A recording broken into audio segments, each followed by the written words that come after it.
Melbourne, Australia television reporter, said his crew filmed UFOs for 7 minutes Saturday night over the eastern region of New Zealand's South Island. On the 21st of December 1978, cargo plane pilots John Randall and Keith Hine observed strange light phenomena over the sea near the South Island of New Zealand. The objects were also picked up by Wellington Air Traffic Control radar, and reports reached local media. 10 days later, on the 31st of December, producers at Australia's Channel 10 dispatched reporter Quentin Fogarty with a camera crew to attempt to find the same UFOs along the same flight path. And they did. Air traffic controllers were recording strange blips on their radar. Here is what reporter Quentin Fogarty said as he traced an airline flight that reported seeing UFOs last month. We're now in the radar room at Christchurch Airport. It's about 1:45, and in about another 20 minutes we intend to take off again in the Argosy and retrace the route we took only a few moments earlier. We've just heard from Wellington radar that there are still targets in the Kaikoura area. So this time we're hoping to get better film than we did last time, and all I can say is we'll see what happens.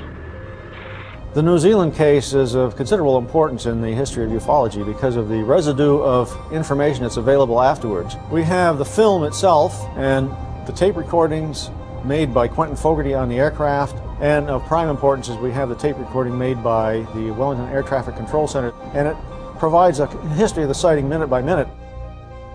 We're about now 3 minutes out of Christchurch Airport, and on our starboard side we can see two very bright lights, one much brighter than the other. It is like a very, very bright star, and just below it is another light, not quite so bright. Just before midnight, Fogarty went airborne with cargo pilot Bill Startup.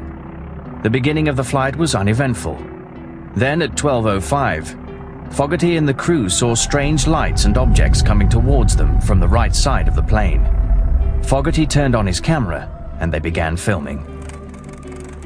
Those two lights appear to be travelling with us. They're still off the starboard wing. The brighter light is still above the other, and it's moved a little further ahead of the other. It was extremely bright, much brighter than any of the other stars in the sky.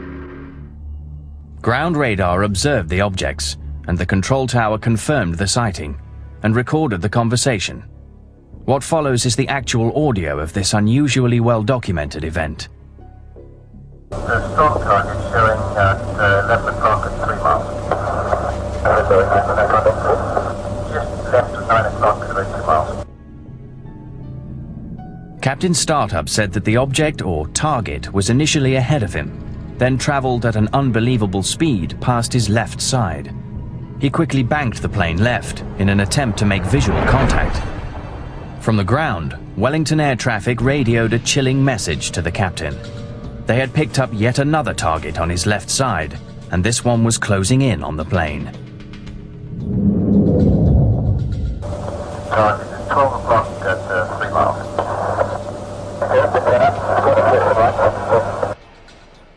I'm now looking over towards the right of the aircraft, and we have an object confirmed by Wellington radar. It's been following us for quite a while. It's about 4 miles away, and it looks like a very faint star, but then it emits a very bright white and green light. Captain Startup was able to get close enough to determine that the object had an array of bright blue lights pulsing at a rapid rate. To his shock, the object had increased in size. There was an interesting radar event where the some object got so close to the aircraft it looked to Wellington radar as if the aircraft radar target image had doubled in size. Strong target, right in formation with you now. Your target has doubled in size. The double-sized target continued to appear on radar screens for 36 seconds, then returned to its original size. Yeah, blue lights right there. This is the object which was apparently traveling along with the aircraft. It was picked up on aircraft radar.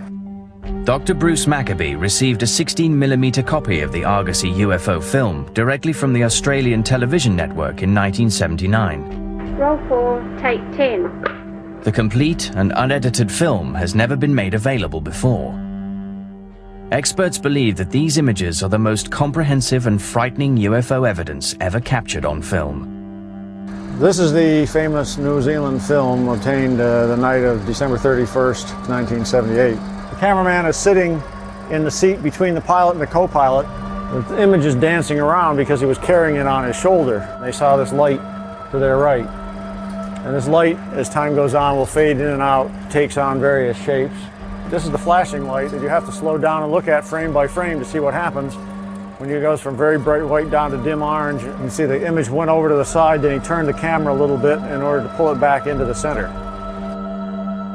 That other target that has been following us has now been joined by two others. So we now, at this stage, have three unidentified flying objects just off our right wing. And they've been following us, or one of them's been following us now for probably about 10 minutes. I, for one, am hoping really that we've seen enough tonight and the rest of our journey back to Berlin will be uneventful. I think I've just about had enough of UFOs for one night.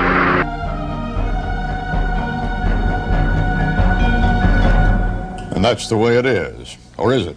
Monday, January 1st, 1979. This is Walter Cronkite, CBS News. Good night.